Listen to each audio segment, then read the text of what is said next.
এই পোলা তোর বিয়ে করতে আইছে কোনতে কলার নামায়াতে। আরে মামলা লাগে চিন্তা করিস না, আমি সামলাবো। দেখ কোনতে কি সাংঘাতিক।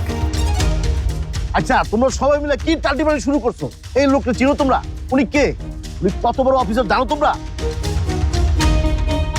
উনি আসছে গ্রামে কাজ নিয়ে, আর তোমরা কি শুরু করছো সব? স্যার আপনি কিছু মনে করেন না, মানে এদের মাথায় একটু গরম আছে, মানে পুরো পরিবারে একটু ঝামেলা আছে। আমিও সেই পরিবারের অংশ, কিন্তু আসলে হয়েছে কি স্যার।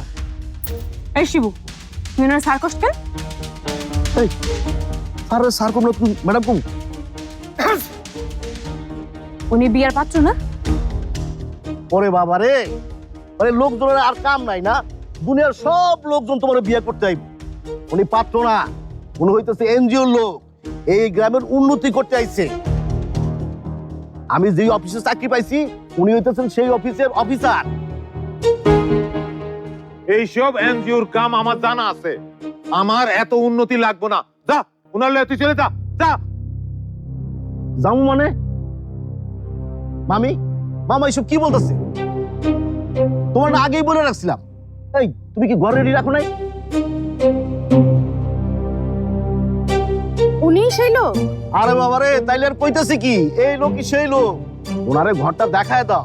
বেচারা ভিজা কি অবস্থা, কাপড় চোপড় শুকান লাগবো, ওরা তো ঠান্ডা লেগে যাচ্ছে। না না, সমস্যা নেই, আমি না হয় হোটেলেই উঠে পড়বো। উনি বোধহয় আমার এখানে থাকার ব্যাপারটা মানতে পারেন নাই। স্যার কিন্তু এই গাঁও গ্রামে আপনি হোটেল পাইবেন কোন? আপনার তো এখানেই থাকতে হইব। আস্তে আস্তে অত সাসি, শিবু এগুলো কি কয়? তোমরা আগে থেকে কয়ে রাখছে? হ্যাঁ কইছে।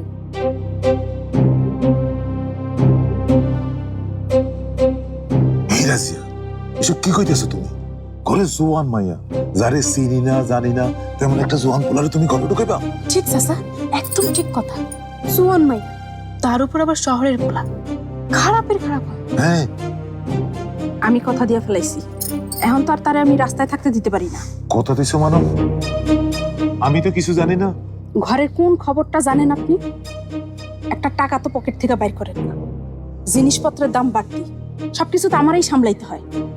এই পোলাটা থাকলে কিছু টাকা অন্তত হাতে আসবে। সামান্য কটা টাকার জন্য একটা অসীন মানুষকে তুমি ঘরে তুলবা? আমার কি টাকা পয়সার অভাব আছে? মনে অত্যধিক দুঃখ পাইলাম রাজিয়া, দুদিন পরে আমার ইলেকশন। এই ইলেকশনের বেশি তো আপনি খাইছেন, সব টাকা পয়সা নিয়ে ওইখানে ঢালতাছেন। ফলাফল কি হইব? লবডাঙ্গা। ওই সানমিয়ার সাথে আপনি জিততে পারবেন? শেষে না ওই জামানতটাও হারান। সাসি, তোমরা এখন ওইসব আলাপ থামাও তো। আমি ওই লোকের কাছ থেকে মাপ চাই নিতেছি, তারপরেও ওই লোক এই বাড়িতে থাকতে পারবো না। তাছাড়া ওই লোকের দেখাশোনা করবো কে? কেন জবা করব আমি? দেখুন শিবু ভাই, ওনারা বোধহয় আমার থাকার ব্যাপারটা নিয়ে অস্বস্তির মধ্যে পড়ে গেছেন। আমাকে কি অন্য কোথাও রাখা যায় না? আচ্ছা স্যার, আপনি আমার ভাই বলতেছেন কেন? আপনি আমার ভাই বলবেন না। আর আপনার থাকার ব্যবস্থা আমি এখানেই করব, এটা আমার জবান। খালি শুধু দেখবেন ওই ফোনের ঝামেলার কারণে যেন স্যার যেন আমার কিছু না বলে। আরে সেটা আমি ম্যানেজ করব, কিন্তু কোনো কিন্তু নাই, আপনি এখানে থাকবেন। দাঁড়ান আমি দেখতেছি। আমি মেহমান কিভাবে বাইরে দাঁড়া থাকবো? সি সি সি, তাহলে বলো ওনারা অন্য কোথাও রাখার ব্যবস্থা করি। কিছু নগদ টাকা পাইতা, সেইটা আর এখন পাইলা না। তুমি যে কথা দিয়ে কথা রাখো, সেই বিষয়টা কিন্তু এখন থাকলো না। এই শিবু, এতক্ষণে আমি বুঝে গেছি তোর বাপে যে দেশান্তরী হইছে সে তো তোর মা মরার দুঃখে না, তোর মতো বান্দরে যে পালতে হইব সেই ভয়েই উনি বনে চলে গেছেন। বাপ হয়ে তো আর পোলারে বনে পাঠাইতে পারে না। আস্তে, তুমি কি করতেছো? ওনার সামনে আমার অপমান করতেছো, উনি তোমার স্যার, এটা না করলে হয় না। জবা, তুই উনারা নিয়ে ঘরে যা। ঘরে যাবো মানে?